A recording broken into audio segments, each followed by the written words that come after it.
우리 오늘 말씀 같이 함께 봅니다. 마태복음 5장 3절에서부터 10절입니다. 함께 읽습니다. 심령이 가난한 자는 복이 있나니 천국이 그들의 것이며 애통하는 자는 복이 있나니 그들이 위로를 받을 것이며 온유한 자는 복이 있나니 그들이 땅을 기업으로 받을 것이며 의에 줄이고 목마른 자는 복이 있나니 그들이 배부를 것이며 긍휼히 여기는 자는 복이 있나니 그들이 긍휼히 여김을 받을 것이며 마음이 청결한 자는 복이 있나니 그들이 하나님을 볼 것이며 화평하게 하는 자는 복이 있나니 그들이 하나님의 아들이라 일컬음을 받을 것이며 의를 위하여 박해를 받는 자는 복이 있나니 천국이 그들의 것임이라. 아멘. 오늘 지난주에서 팔복 두 번째 시간입니다. 지난주에 여러분 설교 혹시 말씀 기억하시는가요? 팔복에 대한 예수 그리스도의 이 말씀, 이 팔복 자체가 예수님의 산상수훈에서 첫 번째 나오는 메시지라고 그랬죠. 이 메시지를 볼 때 복 있는 사람의 이야기. 제가 시편하고 좀 비교를 했었죠. 시편에서 복 있는 사람 누구였어요? 예수 그리스도. 복이 있는 사람 여러분 인류 역사상 예수님밖에 없습니다. 이걸 우리가 잊어버리면 안 돼요. 우리는 참 뭐한 사람, 팍복한 사람들인데 예수 만나서 뭘 회복하는 거예요? 복을 회복하는 거예요. 할렐루야. 그래서 시편에서 제가 비유를 했던 게 그거잖아요. 복이 있는 사람은 이라고 이야기해놓고 반대로 뭐라 그랬어요? 악인은 그렇지 아니하며 그랬죠.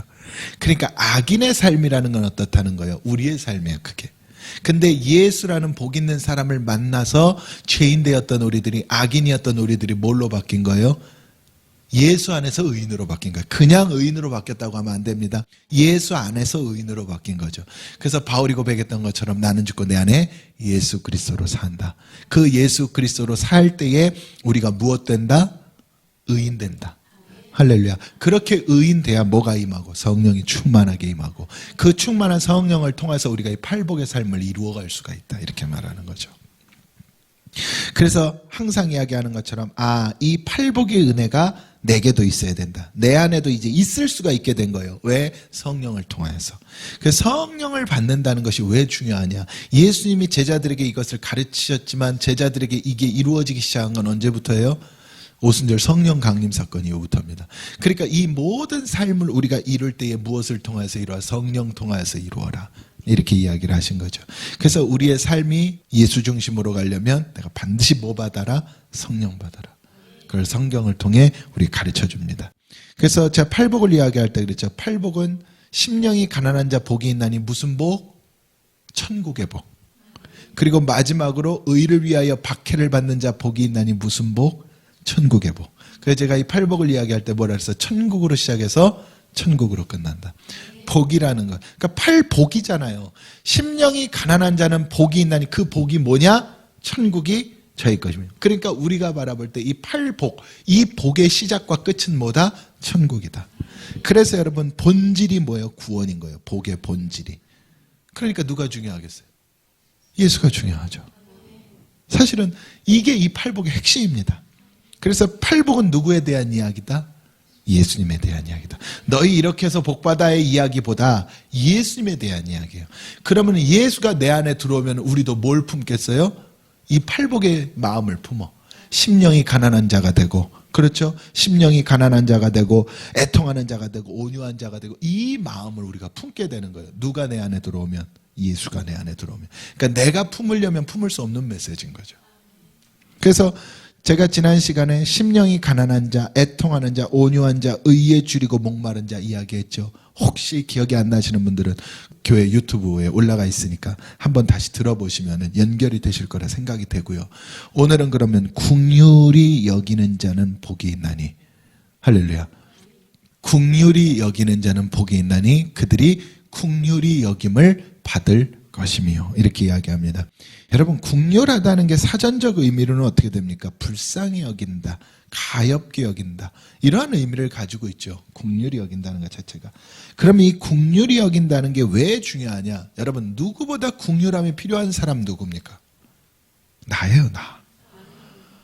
그 어떤 사람보다 긍휼이 필요한 사람 나입니다. 여러분, 제가 늘 말씀드리지만 성경에서 우리가 바라보는 모든 우리에게 주시는 메시지들은 세상의 인본주의적인 시각의 메시지가 아닙니다.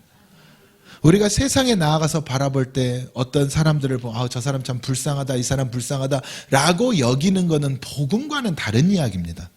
그거는 복음이 없어도 인간적인 감정으로, 인류애적인 마음으로, 박애주의적인 정신으로도 충분히 뭐 할 수 있는 거예요? 느낄 수 있는 마음들인 거예요. 그리고 일반적으로 기본적으로 인간이란 존재 자체가 느끼는 감정선 중에 하나입니다. 측은지심 같은 것들이 인간이 가지고 있는 감정선 중에 하나예요. 그런데 오늘 성경이 말하는 이 긍휼은 그 인간의 단순한 감정선을 이야기하는 것이 아닙니다. 오늘 말하는 긍휼이라는 것은 내가 가장 긍휼한 거예요. 내가 가장 긍휼하다는 이야기는 누가 나를 불쌍히 여겨야 돼요?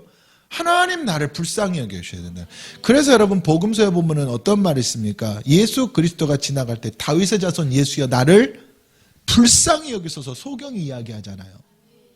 다윗의 자손 예수여 나를 불쌍히 여기소서 했을 때 그 불쌍히 여겨달라는 말이 단순히 나 안 못 보니까 고쳐주세요의 의미가 아니라, 여러분 제가 성경을 통해 말했죠. 예수님께서 이 땅에 오셨을 때 당신은 누구십니까? 나는 눈먼 자가 보게 되고 귀머거리가 듣게 되고 걷지 못한 자가 걷게 되는 것, 말하지 못한 자가 말하게 되는 것. 이게 뭐예요 여러분? 복음이라니까. 복음. 말씀을 들을 수 없는 자가 듣게 되고, 할렐루야, 하나님을 볼 수 없는 자가 보게 되고, 하나님 복음을 전할 수 없는 자가 전하게 되고, 일할 수 없는 자가 일하게 된다는 것. 이것이 여러분 구원이라니까. 여러분 예수님의 모든 목적성은 구원이었던 거예요. 그러니까 다윗의 자손 예수가 나를 불쌍히 여기소서, 이 말 자체는 날 구원하소서인데, 나를 구원하소서 했을 때 예수님이 그의 눈을 뜨게 해줬다는 그 사건 자체가 뭘 했다는 이야기예요? 구속사를 말하는 거예요. 그러니까 예수님 뭐라 그래요? 바리새인과 서기관들에게 뭐라 그럽니까? 너희가 차라리 안 보여서 못 본다 그러면 내가 고쳐줄 텐데. 이게 아주 놀라운 예수님의 그 본질이잖아요. 눈먼 자를 치유한 사건의 본질이잖아요. 이게 너희가 못 본다고 하면 내가 고쳐주겠다. 그러니까 너희가 나는 믿음이 없습니다, 나는 믿음이 부족합니다, 하나님을 볼 수 없습니다, 하늘나라를 내가 알지 못합니다 라고 한다면 내가 너희에게 가르쳐 주겠는데, 내가 예수니까 메시아로서 너희에게 이 복음을 주겠는데, 근데 너희가 이미 뭐하고 있다고 하니? 보고 있다고 하니, 너희는 본다고 하니 내가 너희에게 줄 것이 없다. 그리고 그들에게 하셨던 독사의 자식들아, 너희 스스로 본다고 하는 것은 뭐다? 허상이다. 너희가 볼 수가 없다. 누구를 통해서 보아야 된다? 나를 통해 보아야 된다. 나로 말미암지 않고는 아버지께로 올 자가 없다 그랬는데, 나를 통해 보아야 되는데 너희들 스스로 본다 하니 내가 너희들에겐 줄 것이 없다. 그리고 너희가 번지르르해 보이지만 회칠한 무덤이다. 그 속은 다 죽어있다. 차라리 보지 못한다고 다윗의 자손 예수여 나를 불쌍히 여기소서 했던 그 소경이 뭔 거예요? 속에 그 생명이 있다는 이야기예요. 그래서 여러분 구원의 은혜가 있는 사람들은요, 자기가 뭔 줄을 궁극적으로 깨닫게 만들어 죄인인 줄을 깨닫게 만들어. 내가 죄인인 줄을 깨닫게 만든다는 건 누가 필요하다는 걸 깨닫는 거예요. 예수가 필요하다는 걸 깨닫는 거예요. 할렐루야. 그러니까 구원의 은혜가 있는 사람은요, 반드시 누구 만나게 만들겠어? 하나님이 예수님 만나게 만드는 거예요. 여러분 긍휼히 여기는 자 긍휼히 여김을 받는다는데, 가장 긍휼히 여김을 받아야 될 자는 누구예요? 나입니다. 내가 그 긍휼함을 얻어야 돼. 근데 오늘 성경에 그런 거죠. 그럼 네가 그 긍휼함의 복을 얻고 싶으냐? 네가 그 긍휼함의 복을 얻기 원하느냐? 그럼 너도 가서 무엇을 주어라? 긍휼을 주어라. 그러니까 우리가 바라보는 모든 사람들을 무슨 대상으로 보라는 이야기예요, 여러분? 구속의 심정으로 보라는 이야기예요. 우리가 세상에서 바라보는 인간 대 인간의 심정으로 보는 게 아니라 정말 구속의 영혼을 바라보란 뜻이란 말이죠. 영혼을 보면 여러분 예수 안 믿는 자들이 보일 때에 긍휼의 안금, 긍휼한 거예요. 나도 하나님께 긍휼을 입어서 내가 구원을 받았다면 그들을 바라볼 때 뭐가 나가는? 긍휼한 거, 긍휼한 거. 할렐루야. 제가 그랬잖아요. 팔복이 뭐라고? 예수라 그랬잖아요. 내가 팔복을 품는다는 건 내가 예수의 심정을 품는다는 거라니까요. 그럼 예수님이 이 땅에 와서 우리를 봤을 때 뭘 불쌍히 여긴 거예요, 우리를. 다윗의 자손 예수가 나를 불쌍히 여겼다니까. 예수님이 우리를 왜 불쌍히 여겼어요? 못 먹어서? 못 살아서? 아니에요, 여러분. 그래서 불쌍히 여긴 게 아니에요. 죄인 됐기 때문에 불쌍히 여긴 거예요. 죄인 되었기 때문에. 그래서 그 죄인들을 위해서 예수님 뭐 하신 겁니까? 겟세마네에서 땀방울이 핏방울이 되는 기도를 하시고 십자가를 지러 가신 것 아니에요. 그러니 예수님 마지막까지 십자가에서 뭐라 그러셨다고? 아버지여 저들을 용서하소서. 자기들이 하는 일이 뭔지 알지 못하는데 이게 무슨 이야기입니까? 저들을 불쌍히 여겨주소서. 하나님 아버지 저들 불쌍히 여겨주세요. 이것을 통하여서 스데반이 성령 받고 나서 뭐라 그러는 거예요? 하나님 저들을 불쌍히 여겨주소서. 긍휼히 여겨달라는 이야기예요. 자기가 하는 일이 죄인 줄 알면 안 저럴 텐데, 그런데 얼마나 하나님 나는 이게 죄인 줄을 알았으니까 예수를 찾는데 저들은 자기들이 하는 일이 죄인 줄을 모르니까 얼마나 불쌍합니까? 이 긍휼을 주라는 이야기예요. 그럼 내가 이 긍휼을 줬을 때 하나님은 나에게 더 큰 뭘 줘? 긍휼을 줘. 아멘. 그러니까 여러분 우리가 하나님께 긍휼함을 받아야 살아요. 우리는 하나님이 우리를 긍휼히 여겨야 된다니까요. 근데 내가 하나님께 긍휼히 여김을 받는 방법은요, 내가 타인을 긍휼히 여길 때 그때 내가 긍휼함을 얻는 거예요. 그러니 내 주변에 있는 모든 사람들이 나에게는 사실은 뭐의 대상이 되는 거예요? 그 사람이 잘 살고 못 살고의 문제가 아닙니다. 나보다 잘 나가고 못 나가고의 문제가 아닌 거예요. 무슨 대상이에요? 긍휼의 대상이에요. 복음이 없다면. 복음이 없는 모든 자들 긍휼의 대상입니다. 정말로 땅끝까지 이르러 내가 증거해야 될 자들. 그러니까 어떤 상황 속에 저 사람이 나한테 이렇게 했다고 저렇게 했다고 해서 그 사람한테 원망불평이 나오겠어요? 긍휼한데 안 나오죠. 그래서 사실은 이 기독교 신앙의 가장 본질 중에 하나는 품는 것 같아요. 품는 거. 여러분 내가 먼저 복음 받은 자라면 아직 복음 받지 못한 자를 내가 품어야지 누가 품을 수 있겠어요? 내가 품는 거예요. 왜 먼저 된 자가 자꾸 나중되는지 아십니까? 먼저 복음 받은 자들이 이 마음을 안 품기 때문에 그러는 거예요. 그래서 우리는 누구보다 긍휼히 여김을 받아야 되는데 이 긍휼히 여김을 받는다는 게 사실은 구원의 은혜잖아요. 그러니까 우리도 그들에게 무엇을 주어라? 긍휼을 주어라. 내 주변에 있는 모든 사람들이 우리에게 무슨 대상이에요? 긍휼의 대상이죠. 목사님 저 사람 나보다 잘 사는데요. 그것 가지고는 여러분 어디를 못 가요? 어릴 때 저는 배웠습니다. 돈으로도 못 가요. 하나님 나라. 뭘로 가는 나라? 거듭나면 가는 나라. 하나님 나라. 그래서 우리에게 가장 중요한 건 내 어떤 사람이라도 그 사람 믿음이 없다면 그 사람 내게는 무슨 대상이에요? 긍휼의 대상입니다. 이 마음을 품으라. 이는 그리스도 예수의 마음이니. 그게 복음 아니겠어요? 둘째로 마음이 뭐한 자는 청결한 자는 복이 있나니 그들이 하나님을 볼 것이요. 여러분 하나님을 본다는 게 무슨 뜻이에요? 실제 하나님을 볼 수 있을까요? 못 봅니다. 실제 하나님 못 봅니다. 하나님 어디 가야 만나요? 천국 가야 만납니다. 하나님 보면 아마 우리 죽을 거예요. 그렇지 않겠어요? 하나님 못 봅니다. 그런데 마음이 청결한 자는 복이 있나니 그들이 하나님을 본다 그러죠. 하나님을 바라본다는 건 뭐 바라본다는 뜻인지 아세요?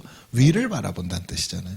그게 천국 바라본다는 뜻인데 마음이 청결한 자는 하늘을 본다는 뜻이에요. 땅을 보지 않고. 여러분 보세요. 마음에 내 것이 없어야 위를 봅니다. 마음에 내 것이 가득하면 어딜 보게 돼 있어? 땅을 보게 돼 있어. 그래서 이 사건인 거예요.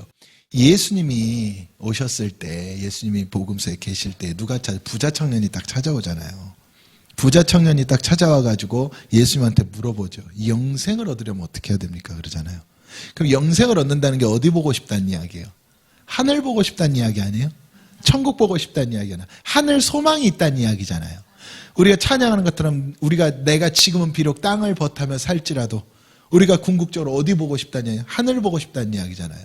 그러니까 그 부자 청년도 영생을 얻으려면 어떻게 해야 됩니까? 예수님께서 딱 보시고 뭐라 그러십니까? 계명을 지키라 그러시죠. 그랬더니 이 부자 청년이 뭐라 그래요? 이미 다 지켰습니다. 어려서부터. 계명은 율법인데. 그러니까 여기서부터 예수님께서는 이미 아셨던 거예요. 여러분 인류 역사상 율법을 지킨 분 누구밖에 없어요? 예수님밖에 없습니다. 그러니까 그 질문은 뭐였느냐? 그 명령은 나를 따르라는 거야. 내가 아니면 안 된다는 이야기입니다. 네가 진짜 율법을 지키라는 뜻이 아니에요. 여러분 인간이 율법을 지킬 수 있었다면 예수님이 이 땅에 오실 필요도 없었습니다. 율법을 지키지 못하기 때문에 계명을 지키지 못하기 때문에 예수님이 오신 것 아니에요. 그러니까 예수님이 이미 아시고 물어보신 거예요. 그러니까 이 사람이 누군 줄 아신 거예요, 예수님. 땅을 보고 사는 사람인 줄 아셨다는 이야기예요. 그리고 났더니 이 예수님 뭐라 그래요? 그래? 그러면 네가 가지고 있는 모든 것들을 사람들, 가난한 자들, 어려운 자들, 필요한 자들에게 나눠주고 나를 따르라 그러죠. 네가 가진 모든 것을 버리고 나를 따르라 그래요. 근데 이때 부자 청년이 어떻게 합니까? 근심하고 떠나죠. 이걸 말하는 거예요. 여러분, 마음의 청결성이라는 건 여러 가지로 나타날 수 있겠지만 우리 마음이 뭐가 깨끗합니까? 여러분, 우리 마음 깨끗합니까? 우리 마음 청결해지겠어요? 목사인 저도 안 됩니다. 마음이 어떻게 청결해집니까? 인간이 가지고 있는 본성 자체가 탐심이고 욕심이고 때때로는 화와 미움과 시기와 질투와 나태함과 게으름과 모든 것들이 내 안에 있지 않습니까? 그게 없어지든가요? 그게 깨끗하게 청소가 될까요? 불가능한 일이죠. 그게 왜 그렇습니까? 인간 자체가 뭐기 때문에 땅을 딛고 살아가는 죄성을 가진 인간이기 때문에 어쩔 수가 없어요. 어쩔 수가 없어요. 그런데 마음이 청결한 자가 하나님을 본다는 이야기는 그래서 그 이야기예요. 우리가 그런 죄성을 가진 인간이지만 내가 무엇 앞에서? 말씀 앞에서. 말씀이 예수니까. 그 예수 앞에서만큼은 내가 뭐 하는 거예요? 깨질 수가 있어야 된다는 이야기예요. 아무리 내가 죄성을 가진 인간이어도 말씀 앞에서는 내가 두 손 드는 거예요. 이게 깨뜨려짐이에요. 그러니까 우리가 흔히 회개한다 그러잖아요. 여러분, 회개 혼자 됩니까? 안 됩니다. 뭐 듣고 회개하는 거? 말씀 듣고 회개하는 거예요. 말씀을 들을 때 그 말씀이 내 폐부를 찌르고 좌우의 날선 검과 같아서 내 골수까지 다 쪼갰을 때 그때 아버지 나는 죄인이로소이다 무릎 꿇는 거. 이게 깨어짐이란 말이에요. 이 깨뜨려짐이야. 땅이 묵었어도 괜찮아. 기경하면 되니까. 여러분, 이게 깨뜨려짐인데 이 깨뜨려짐이 있어야 그가 마음이 청결한 거예요. 여러분, 우리 마음이 그냥은 청결해질 수가 없잖아요. 어떻게 청결해집니까? 그래서 우리는 이 마음을 뭘로 깨는 거예요? 날마다 바울이 고백한 것처럼 나는 날마다 죽노라. 나는 죄인 중에 괴수다. 여러분 생각해보세요. 바울이 뭐가 그렇게 죄인 중에 괴수입니까? 바울이 일생을 살면서 결혼조차 안 하고 가족도 안 만들고 하나님을 위하여서 복음을 위해 헌신하다 순교했는데 바울이 뭐가 그렇게 내가 너희들보다 훨씬 큰 죄인이라 말할 게 있겠어요? 따지고 보면 우리가 비교할 수 없는 죄인 아닙니까? 바울과. 근데 바울이 왜 그렇게 이야기했겠습니까? 그게 알았던 거예요. 아, 나는 숨만 쉬고 살아도 죄인이구나. 숨만 쉬어도 죄인이구나. 여러분 아시나요? 왜 숨만 쉬어도 죄인이에요? 우리 숨 쉴 때 뭐가 나와요? 이산화탄소 나오는 것 아니에요? 그러니까 좋은 게 들어가고 안 좋은 게 나오는 것 아닙니까, 사실? 우리가 뭐 미세먼지라 그래서 막 이거 미세먼지가 어떻다 저떻다 하지만 사실은 내게서 뿜어내는 게 더 독한 거예요. 그게 인간이라니까, 여러분. 우리가 산의 진미를 먹잖아요. 정말 뭐 수십만 원짜리, 수백만 원짜리 정말 맛있는 음식을 먹어. 결국엔 그게 뭘로 나와요? 배설물로 나오잖아요. 제가 가끔 그런 비유 드렸잖아요. 우리가 아침에 깨끗이 씻고 샤워 싹 하고 막 화장도 하고 향수도 뿌리고 착 나와. 저녁 때 되면 몸에서 뭐 나요? 내 채취로 돌아가 버리잖아요. 내 냄새로 돌아가 버리잖아요. 머리 깨끗하게 아침에 감으면은 계속 안 감아도 계속 깨끗한 상태에 유지가 되네. 안 되잖아요. 그럼 모든 것이 마찬가지라니까. 우리 육체 자체가 썩어질 죄성이에요. 이게 흙이야. 이게 땅이고. 마음이 청결하다는 건 여러분 이것 자체를 청결하게 만들 수는 없습니다. 그런데 말씀은 뭐가 없어? 틀림이 없고 말씀은 처음과 나중이며 알파 오메가 되신 하나님의 그 예수 그리스도 자체잖아요. 말씀 자체가. 그러니까 말씀이 육신되어 이 땅에 오신 예수 그리스도. 그래서 그 말씀을 통해서 나의 이 땅을 뭐 하는 거예요? 계속 기경하는 거예요. 깨뜨리는 거예요. 이게 청결성입니다. 그러니까 마음이 청결하다니 우리가 방 청소랑 똑같은 거야. 참 신기하더라고요. 깨끗이 청소해 놓잖아요. 그 다음날 보면 어디선가 먼지가 나와 있어. 안 그렇습니까? 너무 신기한 거예요. 창문도 다 닫아놓고 깨끗하게 했는데도 먼지가 쌓여 있어. 이 방은 내가 안 써봐도 먼지가 쌓여 있어요. 어디서 이 먼지가 나오는지 모르겠어. 그러니까 여러분 이거랑 똑같은 겁니다. 여러분 마음이 청결하다는 거는요 방 청소랑 똑같은 거예요. 날마다 나는 죽노라. 바울의 고백처럼 날마다 내가 뭔 줄을 깨닫는 것, 죄인인 줄을 깨닫는 것. 날마다 내가 죄인인 줄을 깨달으니까 마음이 청결하다는 거는 예수가 필요하니까 예수를 통해 나를 씻어 끊임없이. 그때 내가 어디를 바라봐요? 하늘 바라본다니까. 말씀 듣고 나를 깨뜨렸을 때 하늘 바라보지요. 그러니까 삭개오가 그랬잖아요. 삭개오가 그래서 그랬잖아요. 예수를 만나고 말씀이 찾아 삭개오야 오늘 너의 집에 내가 거하겠다. 이게 말씀이 삭개오를 찾아갔잖아요. 말씀이 딱 찾아가니까 삭개오가 거기서 바로 깨뜨려져 버려요. 뭐라 그래요? 내가 여태까지 토색한 것들, 내가 나를 지탱했던, 삭개오를 지탱해줬던 게 뭡니까? 세금에서 뜯어낸 돈이었잖아요. 이게 삭개오를 지탱해준 거예요. 여태까지 세리였던 삭개오를. 돈. 근데 이거를 삭개오가 뭐해? 깨. 그러니까 누굴 만나요? 누굴 보는 거예요? 하늘을 보는 거예요. 삭개오가 거기서. 할렐루야. 이게 놀라운 사건이라니까 여러분. 그래서 우리 가운데 마음이 청결한 자가 된다는 거는요, 말씀을 통해서 예수 만나가지고 나를 깨뜨리는 사건인 거예요. 그래서 나를 깨뜨리면은 그때부터는 뭐가 중요하지 않아, 내 삶에? 땅이 최우선순위가 아닌 거예요. 여러분, 땅의 것들이 우리는 죽는 그 순간까지는 필요합니다. 필요해요, 여러분. 그거 중요하지 않다고 말하면 안 됩니다. 뭐가 아닌가요? 최우선순위가 아닌 거예요. 우리에게 최우선순위가 무엇으로 바뀌어요? 말씀으로 바뀌고 예수로 바뀌고 천국을 가는 그 길로 바뀌는 거예요. 그러니까 내가 많이 있을 때나 없을 때나 기쁠 때나 슬플 때나 부할 때나 가난할 때나 뭐 한 거예요? 원망불평하지 않는 거예요. 할렐루야. 이 청결성이라니까요. 여러분, 우리 스스로가 내 마음을 뭐 어떻게 깨끗하게 만들 건데요. 그래서 우리에게 가장 중요한 하나님을 바라보기 위해서는 내가 무엇으로?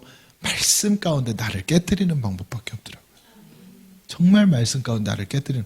그러니까 바울이 날마다 왜 그렇게 죽으려고 그랬는지 이제 배워가는 거예요, 우리가. 바울이 뭐가 그렇게 자기가 죽을 게 있다고 날마다 죽으려고 했을까? 본인도 아는 거예요. 인간의 본질 속에는 뭐가 있다는 것을, 복음을 위해 평생을 살아도 뭐가 있다는 것을, 정욕이 있고 탐욕이 있고 탐심이 있고 교만이 생긴다는 것을. 여러분, 주를 위한 일을 많이 하면 할수록 겸손해지는 사람이 많을까요? 교만해지는 사람이 많을까요? 이게 죄성 때문에 그렇다니까요.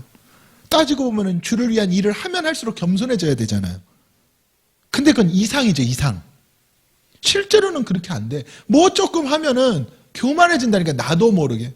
그러니까 욥이 그랬잖아요. 아니, 내가 여태까지 이렇게 하나님 섬기고 내 자녀들 위해서 이렇게 했는데 내가 도대체 뭘 잘못했길래 이런 고난을 당해야 되냐라고 욥이 이야기한 것 아니에요. 욥이 얼마나 대단하게 하나님을 섬겼습니까? 근데 그 안에 끊임없이 뭐가 자랐다는 이야기예요. 교만이 자랐다는, 내 의가 자랐다는 이야기잖아요. 이거를 깨게 만드는 거예요, 여러분. 청결성이라는 거는. 그럼 이거는 뭐가 깨? 내가 잘하고 있던 못하고 있던 말씀이 내게 찾아서 내가 뭔 줄을 깨닫게 만들어줘야 돼요? 죄인인 줄을 깨닫게 만들어줘야 돼. 그래서 여러분, 제가 목사지만 우리 교회도 사랑하는 성도님들 계시지만, 교회라는 것은 말씀은요, 다른 게 아니에요. 말씀은 여러분 우쭈쭈 해주는 말씀이 아닙니다. 말씀은 철저하게 내가 죄인인 줄을 깨닫게 만들어줘야 돼. 여러분, 칭찬은 세상에서 들으십시오. 세상에서. 칭찬은 세상에서 들으시라니까. 여러분, 정말 중요한 것은 뭐예요? 말씀 가운데 너는 죄인이다를 깨닫게 만들어줘요. 그래서 나는 하루 자고 일어나면 잊어버리는 이 무지한 이 인간으로서, 하루 자고 일어나면 또 교만해지는 나한테 이 말씀이 내게 찾아와서 넌 죄인이다. 아, 맞아, 나 죄인이었지. 아멘 하고 무릎 꿇게 만드는 것. 이게 신앙입니다, 여러분. 이게 믿음이고. 그래야 내가 끊임없이 누구를 부르겠어요? 예수 부를 것 아니에요. 할렐루야. 그래서 제가 그 말씀 드렸잖아요. 여러분들 교회에서 헌신도, 물론 인간이니까 칭찬도 해주고, 맞아요. 그런데 여러분들 교회에서 헌신하시고 뭐 하시고 하시는 거에 제가 일일이 칭찬 안 하고 드러내 드리지 않아도 여러분 절대 서운하거나 아쉬워하지 마시라고. 어디 가서 다 받으시라고. 그렇죠. 천국 가서 다 받으시라고. 하나님 은혜 가운데서 다 받으시라고. 이 땅에서 칭찬받는 것은 순간으로 끝나지만, 이 땅에서 내가 위로받는 것은 그 순간으로 끝나지만, 여러분, 천국에서 받으면 영원성이에요. 근데 그게 안 되죠, 참 우리가. 그러니까 성경에 어떤 사건이 있던가요? 하나님께서 고난을 통해서라도 이 사람을 깨. 그게 누굽니까? 돌아온 탕자 사건에서 둘째 아들. 다 들고 나가잖아요. 다 들고 있을 때는 아버지 안 찾죠. 아버지는 누구 상징이에요? 하나님 상징이잖아요. 제가 아까 뭐라 그랬어요? 하나님 본다는 거, 하늘 본다는 이야기라 그랬잖아요. 그러니까 아버지 생각이 안 나. 내가 세상에서 다 가지고 있을 때. 여러분 다 겪어오신 과정이신데 뭐 이렇게 모르는 얼굴로 생각이 안 난다니까요. 근데 이 아들도 하나님 은혜가 있다 보니까 뭐하게 만들어? 고난에 들어가죠. 다 다 탕진되고 고난에 딱 들어가잖아요. 고난에 던져서 어디까지 갑니까? 바닥을 찍고 그 지하까지 내려간 거예요. 그러니까 사람으로서 어디 가서 먹을 걸 구걸해? 돼지 우리에 가서. 근데 제가 말했죠. 영적으로 이거 사단의 놀이터라고. 영적으로 돼지 우리는 뭐라고? 세상. 돼지는 목이 굽은 짐승. 뭐예요? 하늘을 못 보는 짐승이에요. 이게 뭡니까? 사단이야. 그래서 이 돼지 우리에 가서 먹을 걸 구하잖아요. 근데 구해져 안 구해져? 안 구해지는 거예요. 여기서 구해지면은 안 됩니다. 이 둘째 아들 못 돌아오는 거예요. 만약에 돼지 우리에 가서 먹을 걸 구했는데 거기서 구해지잖아요. 그럼 아버지께로 못 돌아갑니다. 근데 거기서도 얻지를 못해. 이게 무슨 이야기예요? 여러분 우리가요 하나님이 나를 깨뜨리려고 하나님 나를 바꾸려고 딱 고난을 주시잖아요. 근데 그때 내가 세상에서 이 방법 저 방법을 동원해가지고 내가 얻잖아요. 그러면은 그거는 망한 겁니다. 무슨 말씀 이해되세요? 내가 어려움을 당하고 고난을 당했을 때 내가 세상에서 내가 노력해서 그게 쉽게 얻어지면 그건 망한 겁니다. 지금 이해되시죠? 무슨 말씀인지. 하나님께서 내게 주신 고난과 고통은 누가 풀어줘야 돼요? 하나님 풀어주셔야 돼. 그럼 하나님 풀어준다는 건 내가 어디를 온전히 바라볼 때 풀어요? 하늘 바라볼 때 풀어지는 거예요. 그러니까 이 과정이 아니라 그냥 이 만약에 돌아온 탕자 이야기에서 둘째 아들이 돼지우리까지 가가지고 거기서 열심히 일하고 그랬더니 또 인정을 받아가지고 거기서 살 길을 찾잖아요. 그럼 뭐가 더 늦어지겠어? 아버지께 돌아오는 시간만 더 늦어지는 거예요. 그 하나님이 여는 길이 아닙니다. 그런데 거기서 얻지를 못하니까 천부여 의지 없어서 손 들고 옵니다 하고 누구에게 돌아와? 아버지께로 돌아오죠. 그러니까 여러분 우리는 말씀을 통해서 고난당하기 전에 뭐 하자? 깨지면 돼. 근데 이게 안 되니까 문제지. 고난당하기 전에 깨지면 된다. 근데 이게 안 되니까 문제잖아요. 그래서 여러분 꼭 기억하시오. 마음이 청결한 자는 복이 있다. 하나님을 본다. 여러분 내가 깨뜨려지기 위해서 내가 살아가는 거예요. 사실은. 할렐루야. 셋째로 화평하게 하는 자는 복이 있나니 그들이 하나님의 아들이라 일컬음을 받을 것이며. 여러분 하나님의 아들 누구죠? 예수 그리스도. 그럼 화평하게 할 때에 그들이 하나님의 아들이라 일컬음을 받는데 그러면은 우리는 제가 또 그 얘기했잖아요. 예수 이야기라니까요. 그러면은 예수님이 무엇을 화평하게 만들었어요? 예수님은 십자가를 지심으로 말미암아 하늘에서는 하나님께 영광이요 땅에서는 하나님이 기뻐하시는 자들 가운데 평화를 주셨죠. 할렐루야. 또한 십자가를 지시고 부활하신 예수님께서는 제자들을 찾아오셔서 숨을 내쉬며 가라사대 너희에게 평강이 있을지어다 하셨죠. 여러분 예수님은 이 화평을 이루신 분이에요. 그럼 여기서 전제 조건이 있습니다. 예수님 화평에 속한 자는 누구예요? 하나님께서 기뻐하신 자. 그럼 하나님 누굴 기뻐할까요? 잘 사는 사람 기뻐하실까요? 아니죠. 내 백성. 할렐루야. 그래서 구원이 중요한 거예요. 그래서 내 백성을 향한 화평의 은혜. 그럼 화평하게 하기 위해서 예수님이 뭘 이룬 거예요? 십자가를 지셨잖아요. 그럼 우리에게 동일합니다. 하나님의 아들이 예수 그리스도가 이제 내가 너희 안에 너희가 내 안에 거한다 그랬어요. 이제 우리도 성령으로 말미암아 예수가 내 안에 내가 예수 안에. 그래서 성령 받으면 보혜사 성령이 너희에게 임하면 뭐라 그랬습니까? 우리가 예수님이 했던 일들을 우리도 행할 것이라 그랬어. 그러면 그 일의 끝이 뭡니까? 십자가입니다. 병든 자를 고치고 귀신 들린 자를 귀신을 쫓아내주고 하는 이 모든 일들 전부 그 은사와 능력들을 가지고 어디 가란 이야기예요? 십자가 지러 가란 이야기예요. 예수님께서는 이 땅에 오셔서 성령 받으셨습니다. 요단강에서 성령을 받으시고 어디로 향하신 거예요? 온갖 능력을 행하셨지만 그 능력들이 목적지가 아니었어요. 어디가 목적? 능력이 목적지였다면 사람들이 예수님을 왕으로 세우려고 했을 때 왕이 되셨겠죠. 능력이 목적지가 아니었습니다. 십자가가 목적지였어요. 우리에게도 마찬가지입니다. 하나님 성령 주시고 은혜 주시고 능력 주시고 그것 가지고 뭐를 지라? 십자가 지러 가라. 그게 우리가 뭘 이루는 거예요? 화평을 이루는 겁니다. 이미 화평 받은 내가 이미 평강을 얻은 내가 십자가를 칠 때 화평을 이루는 거예요. 그래서 여러분 교회서건 어디서건 여러분 우리는 예수의 심정으로 뭘 지는 거예요? 십자가를 지는 거예요. 이 십자가가 뭡니까? 사랑이잖아요. 그래서 여러분 교회 특히 교회 안에서 이 사랑이 무너지면 그건 교회 아닙니다. 교회 안에서 이 십자가가 무너지면 그건 교회 아니에요. 사단의 놀이터입니다. 그러니까 이 교회 안에서는요, 어떤 상황에서도 뭐가 없어야 돼요?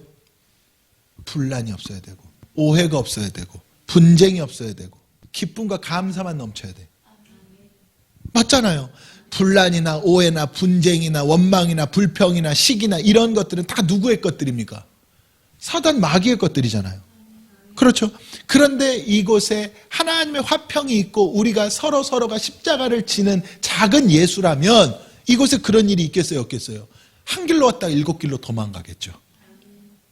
하나님이 오늘날 원하시는 교회는 그겁니다. 할렐루야. 그리고 나 한 사람 한 사람이 뭐예요? 교회잖아요. 그러니까 나 한 사람 한 사람을 통하여서 무엇을 이루어라? 화평을 이루어라. 여러분, 화평을 이룹시다. 그게 뭐 한다는 이야기예요? 십자가를 진다는 이야기. 십자가 진다는 이야기가 뭐 한다는 이야기예요? 사랑 주는 이야기. 너희가 하나님을 사랑한 거야. 하나님을 사랑하고 내 이웃을 내 몸과 같이 사랑하라. 새 계명을 주노니 너희가 서로 사랑하라. 이게 십자가라니까, 여러분. 할렐루야. 그러니까 에로스랑 다르죠. 에로스는 기쁨의 사랑이잖아요. 근데 하나님의 사랑은 무슨 사랑? 십자가의 사랑. 다른 겁니다. 그래서 십자가의 사랑을 이루려면 내가 화평하게 만들기 위해서는 내가 뭐에 죽어야 돼. 예수님이 우리를 화평하게 만들기 위해서 당신 죽으셨던 건 이게 십자가입니다. 그러니까 인간은요, 누구나 누구 중심으로 생각해요? 자기 중심으로 생각해요. 인간은 똑같다니까, 여러분. 그래서 여러분, 내가 어떤 상황에서도 화평을 이루는 자가 된다는 거는요, 내가 옳다라고 말하는 순간 화평은 깨지는 거예요. 이유를 떠나서 내가 화평을 이루는 자가 된다는 건 내가 십자가 지는 자라니까. 여러분, 예수님이 빌라도에게 신문 받으실 때 하실 말씀이 없었겠어요? 예수님께서 너무 많으셨을 거예요, 아마. 근데 아무 말씀도 안 하시잖아요. 왜냐하면 예수님이 십자가 지는 것이 뭐니까? 하나님의 뜻. 이게 뭐야? 이게 화평이야. 이게 평강이야. 구원받은 자들 가운데. 할렐루야. 우리도 하나님의 아들이라 일컬음 받읍시다. 우리도 하나님의 아들이라 일컬음 받자니까요. 여러분, 사람이기 때문에 이러면 기분 나쁠 수도 있고 저러면 기분 나쁠 수도 있고 이러면 뭐지? 할 수도 있는 거예요. 근데 그게 어둠의 역사인 줄을 이제는 우리가 알만 하잖아. 그게 어둠의 역사인 줄을 이제는 우리가 알 때 되지 않았어요? 할렐루야. 아직도 근데 그러면 안 되죠. 여러분, 우리는 쭉쭉 나아가야 됩니다. 할렐루야. 자꾸 그 옛날에 쳇바퀴 돈다 그러죠. 다람쥐들. 쳇바퀴 돌면 안 돼요, 여러분. 신앙은 그에게까지 자라야 되는데, 그리스도의 장성한 분량에까지 자라야 되는데 어린아이로 언제까지 머물러 있겠어요? 어린아이는 사랑받고 보호는 받지만 일을 못합니다. 마지막으로 의를 위하여 박해를 받는다. 참 예전 성경의 표현이 더 좋았는데, 의를 위하여 핍박받는 자, 의를 위하여 박해를 받는 자는 복이 있나니 천국이 그들의 것입니다. 여러분, 이 모든 팔복에서 이 앞에 나왔던 이 모든 것들을 가지고 의를 위하여 살아라. 자, 또다시 말하지만 의는 뭡니까? 하나님의 의, 구원입니다. 의는 구원이에요. 여러분, 뭐가 의예요? 여러분, 하나님은 세상의 정의를 말하는 분 아닙니다. 하나님은 복음의 의를 말하는 분이에요. 세상의 정의를 말한다면, 만약에 세상의 의인 순으로 말한다면 천국 갈 자신이 없다고. 근데 하나님의 의는 무슨 의예요? 복음의 의예요. 성경이 말하는 하나님의 의는 구속의 의입니다. 그래서 의를 위하여 박해를 받는다. 여러분, 하나님의 의를 위해서 우리는 핍박을 당해야 되는 거예요. 구원의 은혜, 구속을 위해서 우리는 모든 핍박을 당할 때, 그러니까 이 앞에 나온 이 7가지 복의 모든 내용들을 우리가 통하여서 무엇을 이루어갈 때? 구원을 이루어갈 때. 그때 힘들죠. 여러분, 말씀만 지키고 살아가려도 힘들어요, 안 힘들어요? 힘들죠. 힘들다니까요. 어둠이 더 역사하고, 여러분, 예수님도 시험했던 마귀인데 우리를 그냥 두겠습니까? 근데 내가 하나님의 사람이기 때문에 마귀가 우리를 괴롭히는 거고요, 내가 구원을 위해 살아갈 때 마귀가 더 우리를 괴롭히는 겁니다. 우리는 이거를 알아야 돼. 그래서 여러분, 말씀 지키려고 하면 말씀이 샥샥 잘 지켜진다? 그거는요, 좀 이상한 거예요. 내가 말씀대로 살려고 하면 힘들어야 돼. 어렵다니까요. 근데 그 박해를 당해야 됩니다. 할렐루야. 지금 사실은 누군가가 내가 예수 믿는다 그럴 때 뭐 특별한 경우가 아니고는 막 박해하는 경우가 많지 않잖아요. 이 시대가. 그럼 이제는 어떤 시대가 된 겁니까? 내 믿음 지키는 것을 박해받는 시대가 된 거예요. 내 스스로. 이해되시죠? 누군가가 외부적인 요인이 나를 박해하는 게 아니라 내 스스로의 믿음을 지키기 위해서 내 믿음이 박해당한다고. 내 안에 있는 모든 이 죄성 때문에. 그것과 싸우는 거예요. 근데 그 싸우는 게 쉽지 않잖아요. 근데 그것과 싸워서 승리하라는 이야기가 그때 천국이 그들의 것이다. 할렐루야. 저는 이러한 은혜가 우리에게 있기를 바랍니다. 이 모든 것들을 가지고 구원의 의를 위하여 살아라. 여러분, 제가 2주에 걸쳐서 지금 이 팔복에 대해서 보았는데, 여러분 정말로 팔복 자체가 예수입니다. 예수님은 하나님 주신 모든 능력 가지고 무엇을 위해 살았어요? 구원을 위해 사셨잖아요. 우리도 마찬가지예요. 내게 주신 모든 것들 가지고 무엇을 위해 살아라? 구원을 위해 살아라. 그게 하나님의. 근데 내게 주신 모든 것을 가지고 내가 누리고 즐기는 게 아니라 구원을 위해 살려면 그것 자체가 뭐예요? 그것 자체가 박해라니까, 여러분. 그것 자체가 이거를 뛰어넘게 만드는 거예요. 만약에 내가 지금 물질적으로 좀 어렵고 경제적으로 힘든데 내가 주를 위해서 일하는 삶을 살려고 한다? 쉬운 일 아닙니다, 여러분. 너무나 어려운 일이에요. 그것 자체가 박해인 거예요, 박해. 할렐루야. 저도 그 시절이 있었잖아요. 만약에 지금 누군가가 고3인데 고3 시절에 내가 신앙을 지키고자 한다. 그 자체가 박해라니까, 여러분.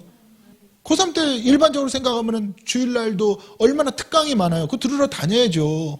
그러니까 교회들이 그 학생들에 맞춰가지고 아침 이른 시간에 학생 예배 드려주고 그리고 학원 가라 그러고 그러잖아요. 근데 제가 그거 안 하는 이유가 뭔지 아십니까? 결국에 그렇게 되면 내가 세상에 동화되는 삶을 살아버리는 거예요. 그 모든 사람들 마찬가지라니까요. 그래서 여러분, 의를 위하여 박해를 받는다는 게 우리가 잘못 생각하는 게 뭔가 하나님의 의를 내가 스스로 이루어가기 위해서 뭔가 내가 어떤 고난을, 이것도 물론 있을 수 있지만 의를 위하여 박해를 받는다는 가장 궁극적인 거는 내가 말씀 붙들고 살아가는 데 있어서 방해하는 것들을 뛰어넘는 거예요. 그게 얼마나 어려운 일입니까? 만약에 내 안에 누군가를 정말 미워하는 마음이 있는데 그 미워하는 마음을 말씀 듣고 보니까 깨뜨려야 되잖아. 사랑으로 바꿔야 되잖아. 그러려고 보는데 그게 쉽게 되든가요, 안 되든가요? 안 되잖아요. 그게 내가 박해라니까, 여러분. 근데 이 박해를 기꺼이 받으시라고, 여러분. 기꺼이 받고 그 의를 이루시라고. 저도 마찬가지고 여러분들도 마찬가지고. 내가 누군가에게 전도 좀 하려고 그랬더니 나한테 만약에 예를 들어서 좀 굉장히 모욕적으로 대했어. 비꼬 왔어. 그게 박해입니다, 여러분. 근데 그 박해는 생각을 하는데 그 안에서 내 안에 기분이 나빠버리죠. 기분이 상해버리죠. 그거를 뛰어넘는 게 박해를 이기는 거라니까. 그러니까 외부적인 요인은 여러분 아무것도 아니에요. 내 안의 문제지. 그러니까 전도하면서도 말씀 막 주다가 안 받아들이면 아유, 쟨 지옥 갈 놈인가 보다. 그 박해를 뛰어넘어야 되는 거예요. 그 교회에서 헌신 봉사하시는 분들도 그렇고 뭐 찬양팀도 그렇고 이 심지어는 여러분 이 주일날 이 교회에 와서 예배드리고 또 오후 예배도 드리고 하시는 그 자체가 여러분 어떻게 보면 이 바쁘고 할 거 많은 세상에 내가 의를 위하여서 박해를 받은 거라니까. 그렇게는 아무도 생각을 안 하잖아요, 오늘날.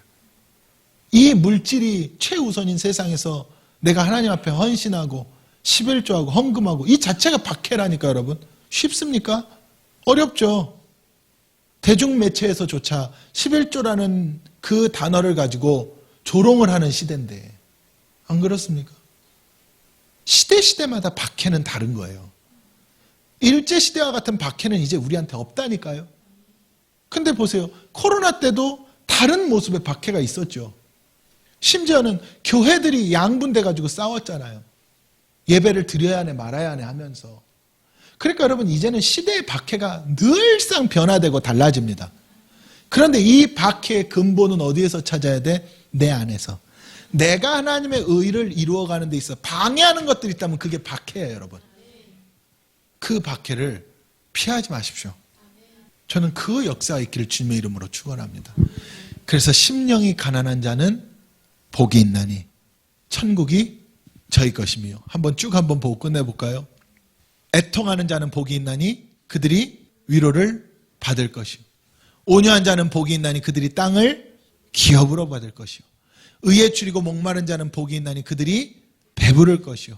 긍휼히 여기는 자는 복이 있나니 그들이 긍휼히 여김을 받을 것이고.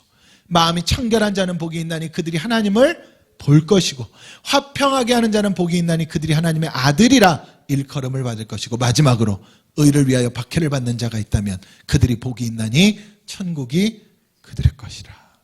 저는 이 8가지의 예수 그리스도, 이 8가지 팔복이 우리에게도 그대로 동일하게 역사할 수 있기를 주님의 이름으로 축원합니다.